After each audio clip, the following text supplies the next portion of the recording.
is practice different for women? When to train your cycle? Should you not train when you're menstruating?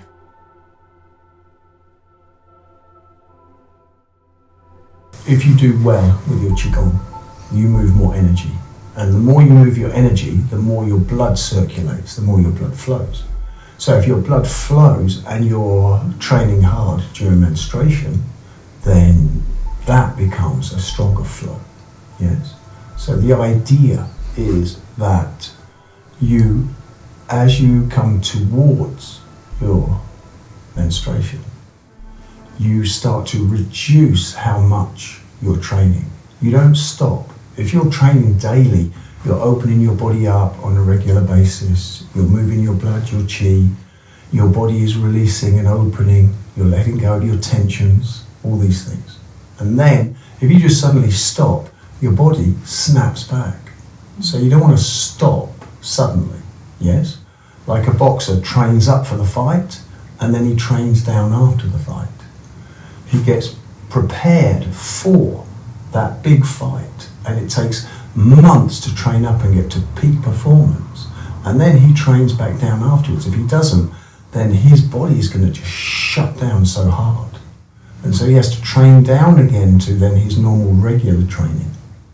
So if you look at the menstruation cycle like this, you're training and then some days before, and this really depends on the person, yes, because some people have lighter periods, other people have stronger periods, yes. So it depends on the person. Some days before your menstruation begins, you start to train down, and you train very lightly through your menstruation. And then at the end of menstruating, now you start to train up again. And so in a month, you're going to get 2.5 weeks of, let's say, your normal training, yes? And then you're going to have somewhere between 1.5 weeks to 2 weeks of less, yes? Of putting in less effort, of demanding less of your body. So it's not just the time you're training, it's also the effort you're putting in. So we always talk about the rule of thirds, yeah? You're very familiar with that. So if we have 2/3 of effort when you're in normal good health, then as you're coming into your menstruation cycle, you want to drop down to about 1/3 of your effort. And again, this is very individual, because some women will find that 1/3 is too much. And so do less, yes? Do less and find what you can do. And from month to month it can be different. So you just have to tune into your body. But the idea is you get 2.5 weeks of normal training, and then it reduces, you go through your menstruation, you come out the other side and you increase. And this way, you're not letting the body snap back as much as if you just stop your training. You know? Personally, I think what I found useful was, I have a meditation practice as well, but they're obviously presence practices within the Qigong, and I found sometimes you're menstruating, you're more aware of your body anyway, and it's quite a good practice to just go into the more gentler breathing practices and spend more time sitting, and it's actually quite nourishing to do that when you're bleeding heavily. If you're training the various things that we have, you go to the lighter end of the training. So if you do various Qigongs, then you go to more like the water element, the very soft material, rather than going into the heavier like earth element material, which is much stronger on the body.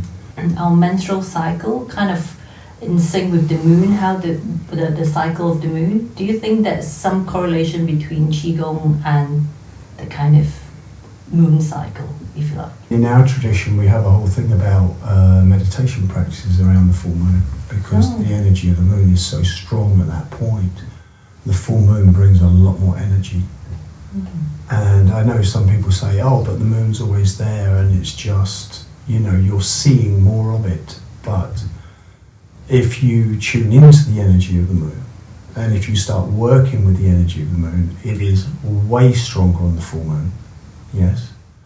And that peak of energy on the full moon gives you the ability to go deeper inside yourself. It also increases all the yin gong, especially like dissolving, yes, and the open and closing work. This can be really amplified by the moon, by the full moon. Personally, that's how I work, is with the moon, but not everybody does that. Works well, because you can be just more gentle, because you've got a much larger influence. You've got the moon that's affecting the woman, the person. So my interaction could be just gentle, because the rest of the work's not been done. But there's yin as well, isn't it? Female, yin, moon. And do you believe that there are certain types of Qigong that's more suitable for men and certain types are more suitable for women from your experience, or one will steer more to one? I mean, I see some people tuning into a specific Qigong, and I don't know if that's a male or female thing. It's not something I've picked up on. It's not something I've been taught, that's for sure. You will find more women in a Tai Chi class, more men in a Bagua class. And that's because Tai Chi is more yin and Bagua is more yang, yes. But then sometimes you can be surprised. It's like, at the moment, if I'm correct, there's quite a few women in the Bagua class. Yep.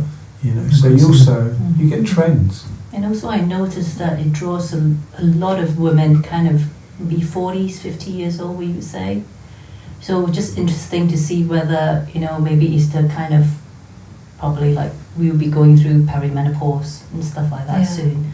Whether that has got something to do with the practice that help us to ground with more in kind of exercises. If you're training this material, you're learning the various practices within it, and you're learning the various internal components within it. You can eventually get to the point where you just can weave the specific practice for the need in the moment.